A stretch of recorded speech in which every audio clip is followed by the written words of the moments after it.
public opinion on the riots. And the really important thing you need to notice here specifically is just how much Liberal Democrat, Labour, Green and Conservative voters essentially all believe the same things, and the people who believe different, it's just Reform UK. The public are more than 5 times more likely to describe the disorder on Britain streets as riots, 74%, than protests, 14%. Does rather suggest, Peter, that you're in a minority, my man. Yeah, exactly. But you look at the difference here, describing them as riots, Labour, Conservative, identical, Lib Dem, Green slightly more, Reform UK way out of step with everybody else. Everybody else. Literally 74 is the average.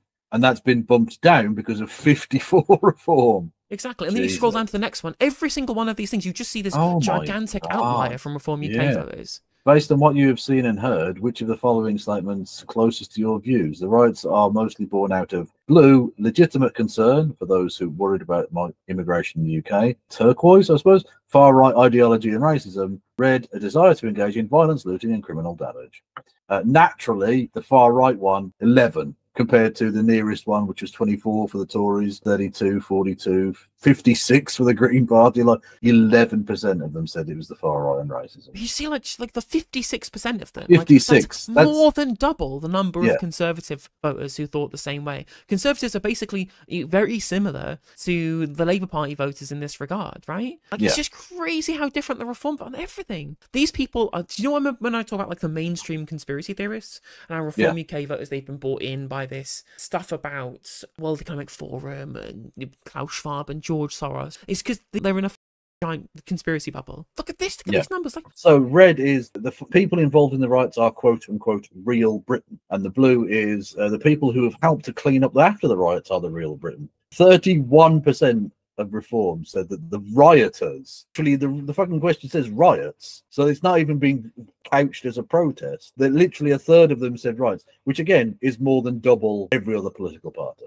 Mad. Standing up for Britain, more of them, literally more Reform voters, 50, said standing up for Britain than 41% shaming Britain. And again, this just shows you that whenever a Reform UK voter tries to go up to you and say, we're the silent majority, no, you are explicitly allowed minority. All of these stats completely blow the bar. Even if you forget that they only got like 15% of the general election, or they don't even have enough majority support to get more than 5 seats. They're having their popularity tested. Oh, but you know, first past the post, Conservative Party, established party, whatever. No. Even when you poll individual people in the country, Reform UK are just wildly out of step with everybody else. Can I just point out as well, who are the 4% of Green voters that think that the rioters are standing up for Britain? Those are the people who live explicitly in Adrian Ramsey's constituency, and they hate 2 things, brown people and pylons.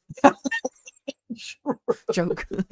Exactly, they like NIMBYism when it comes to infrastructure and brown people. This next one's crazy. Yeah. Which of the following comes closest to your view? Blue is, I am proud that Britain is a multi-ethnic society. Turquoise, I am neither proud nor not ashamed that Britain is a multi-ethnic society. Red, I am ashamed that Britain is a multi-ethnic society. Look, 23% of Reform UK voters. 23%. I mean, it's bad enough that 10% of Tories, but 23%, which again is over 3 times the average. Even a society with a broad ethnic majority, but has some other ethnic minorities inside it, right, is still a multi-ethnic society, right? Israel is an ethno-state, and is still a multi-ethnic society because they got like 20% Arabs in the population, right? Yeah. They can be an ethno-state and still be a multi-ethnic society. Like, and if you hate on the idea of ethnic societies in general, you are a white nationalist. That's what you are.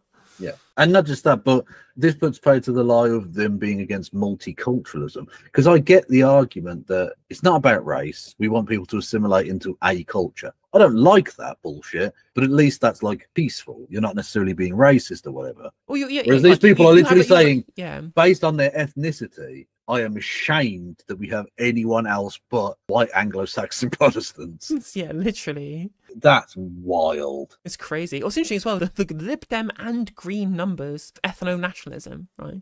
Yeah. They're higher than Labour. I find that is interesting, yeah. Who were the 4% of white nationalist Lib Dems? Who the f are they? That's the one good thing you're about, isn't it? Like, it's basically Toryism, but without the racism for the most part, kind of. Right? But even then, the 4% of you are still people participating in these riots. Speak for me. don't speak for me. 41%. 41. What is interesting as well, it's really actually really important to note this down too, is in most of these things, especially the really kind of extreme ones, like people participating in riots and protests speak for me, it's still a minority of Reform voters, whilst the amount of Reform UK voters who ascribe to this is way higher than every other party by like a country mile, double, triple in some cases in terms of numbers. They're still a minority within their own party. Now, what this shows you is that Reform UK pandering to it, that's not a politically advantageous position for them. What they should be chasing is sceptical but liberal conservative voters and leaving the nuts to support them because they have nowhere else to go. That's the strategy that should be for Reform UK, because even the people who are wingnuts who support their party because they're a wingnut party, even they are a minority within their own party. Well, exactly, yeah. If their long-term strategy, if they're to become anything other than just, a small romp party of demagogues, is for them to try and essentially supplant the Tory party as the Conservative Party, right? So they need to actually tack more towards the centre. They can still stay relatively far right on immigration, because unfortunately that's where the zeitgeist is, and that's just the way it is, unfortunately. But you do need to move away from this kind of dumb shit. And this weird supporting or being kind of supportive of Russia, like that's not, no one supports that. No political legs for that in this country, and the vast majority of people who want to be pro-Russia in terms of our electorate, they're already well served by George Galloway, because most of the pro-Russia people are not on the right in terms of economics. They're not on the right. They probably won't be socially conservative, and George Galloway is that, but most of them don't support the disaster capitalism of Farage and co. Do you think the police in the UK, blue, treat white people more favourably than people from ethnic minorities?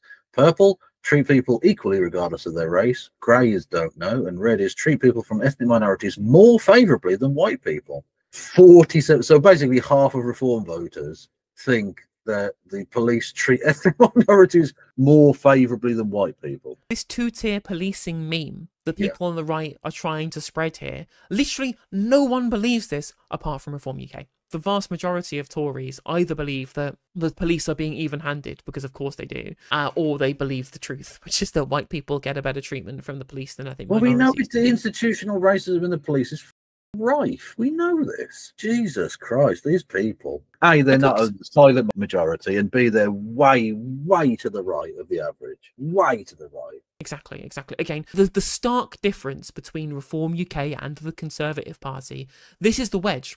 This is the wedge that is going to be driven, I think, by Farage if he wants to become a proper party, or by whichever Conservative Party leader wants to make the Conservatives electable again. They have to drive this wedge away from the Reform UK rather than ape their language, and rather than trying to chase after their voters, because they're not a majority in the country, and they're not even a majority within Reform UK. They're just served by nobody else. And of course, unless like another even more fashy party comes along, they'll have nobody else to support but Reform UK. In the words of Peter Mandelson, they have nowhere else to go. So Farage can afford to moderate himself. He can afford to moderate his position and go further towards, I condemn this because it makes my desire in the political process to reduce immigration. It undermines our point if you use extra political methods to try and do this, such as riots, such as pogroms and things like that.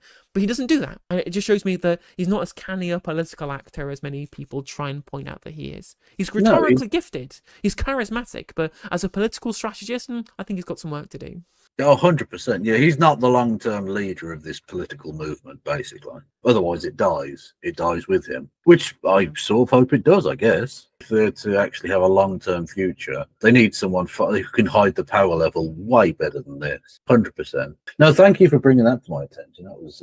these stats really shocked me. I thought the Conservative percentages would be a lot higher and similar to Reform in this case, but there is a gaping chasm here. And I think it was really important to go over these stats for this very specific point of being able to push back at every single person who tries to claim that the unrest and the disruption of the riots and the pogroms that we saw were somehow representative of not just the wider working class or the wider northern communities or wider politics in this country, but a very small minority of cranks and wingnuts are not indeed representative of our positions. Most people probably support bringing immigration down. Every poll shows it. The idea that this should come at the expense of racism, right? You can be anti-immigration and not be racist. Lots of second-generation immigrants are very anti-migration. They view themselves as being kind of the good ones. Does that make them racist? No, it doesn't. But as soon as you allow racism to creep into your anti-immigration movement, it's going to be very easy to be able to smear it as being racist because it's got huge racist elements to it. Hey there, if you enjoyed the video, make sure that you like and leave a comment. That helps the video out in the algorithm.